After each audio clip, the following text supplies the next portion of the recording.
Hello, welcome to PCMag Live. I'm Dan Costa here with Will Greenwald, and we've got a great show for you today. We're going to talk about the top tech news of the day, we're going to answer one of your reader questions, and then we're going to show you one cool thing that we pulled off the shelf in the lab. Let's get to the top story of the day. A Vietnamese man has pleaded guilty in U.S. District Court to violating the Experian database more than 3.1 million times, searching for people's personal information. This is something that we've seen a lot of. Experian, of course, has information, including social security numbers, on more than 200 million Americans. Experian has no idea which Americans have been searched and whose information got lost. Well, this wasn't just some Vietnamese man hacking Experian's database. He actually did this through a company called Court Ventures. Not his company. He became a member of, he subscribed to the services of the company. And they actually do take information from Experian for bill collectors, credit card companies. They're basically resellers of the database. Yes.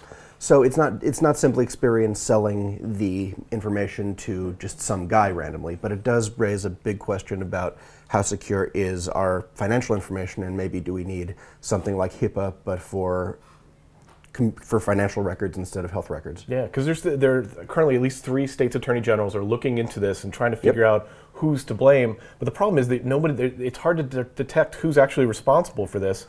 It's Experian's data, but it was a reseller that sold it and then a third party that misused it. It's who's actually responsible here? Well, responsible morally, that's a question, but responsible legally, it could be nobody, because if there's no law that covers it, there's nothing that can really be done.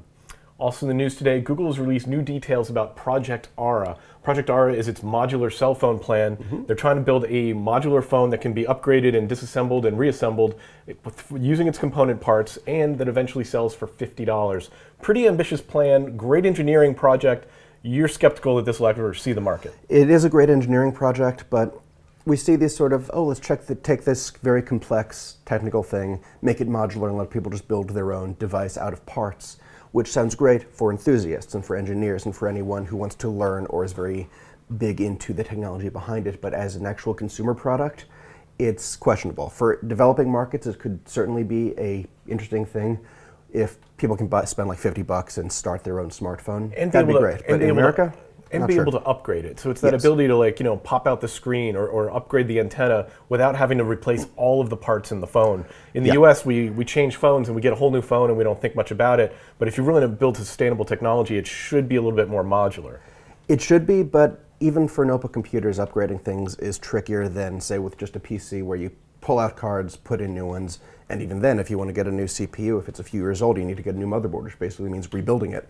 So it's a lot easier to say on paper we should be able to upgrade things as we go modularly with very simple pieces, but effectively, that's a big question. Also in the news today, Nest Labs, which is currently owned by Google, is pulling its Nest Protect off the market because it has found a very substantial design flaw. Tony Fadell, the Nest CEO, said on his website... Nest Protect is the smoke detector / carbon monoxide detector. It's the smart one where you can wave at it and it'll turn it off and it'll warn you before it makes a loud noise if it detects anything. And evidently that's where they've found some kind of problem. If you look at their blog, the statement, which doesn't have a lot of details of what exactly is wrong with it, but what they said was that they observed a unique combination of circumstances that caused them to question whether the Nest Wave, which is the feature that enables you to turn off the alarm, could be unintentionally activated. The idea being that presumably there could be a fire, you would want the alarm to continue being on, but waving your arms, or it could accidentally be turned off by some way. This is kind of a big flaw. We tested this in the labs. We didn't see anything wrong with it. No, although we don't do a whole lot of stuff with fire in the labs, despite my pushing for it.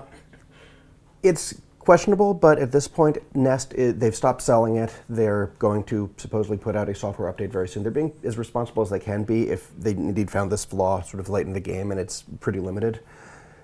We just have to see how the solution is going to be and if it'll involve taking away one of the more interesting features of the Nest Connect. Yeah, I wish that, I think they're doing the right thing. If they found a bug, they should definitely tell consumers about it. But I wish they would give us just a little bit more detail about what these circumstances are so that we could sort of prepare ourselves and prepare customers.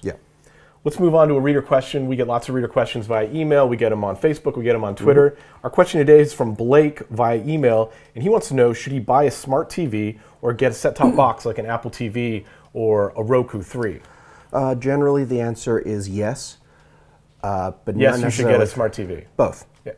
Yes, you should get both devices. Yes, because smart TVs, they can be very useful, and if you just want Netflix, Hulu Plus, the very basics, you can often get them on something like, say, this smart Samsung TV. And they're great, but for more functionality, you're going to get more out of, say, a $50 Roku stick than you will from a lot of individual kind of janky companies' ecosystems where they have their own portal for services and their own apps. But more importantly, smart TVs, the smart feature itself doesn't prove anything, but it is a good indicator on whether the TV and the panel used has a good build quality and whether it has a good picture. Usually, bare bones TVs from companies that make smart TVs are lower end, their panels might not be as high quality, and you just simply won't get as good a picture. And sort of the more features they pack into them, the more expensive they are. Generally, the better picture you can get. This varies a lot, and there are often some very good budget models, but usually it's one of many indicators that you'll get a better picture if it has smart features. Yeah, that's a really good point, because I think, people go, I don't really need the smart TV features, but all the best features, it's an indication that it's a premium set, that you're going to get a better picture in general from a smart TV than you will from a bare bones TV. Yeah. Excellent. Good question. Good answer. Will does all of our HDTV testing here in the lab, so of course he knows the answer to that question. And our one cool thing is? Our one cool thing. We test thousands of things in the product in the labs every year. We take one thing off the shelf every day, and today that one cool thing also just got into the lab a couple of days ago. We talked about the Fire TV yesterday. This is the Fire TV game controller. This is a $40 gamepad. Looks kind of like a 360 Xbox One gamepad, and it adds dual analog game control for the Fire TV, which we're using right now.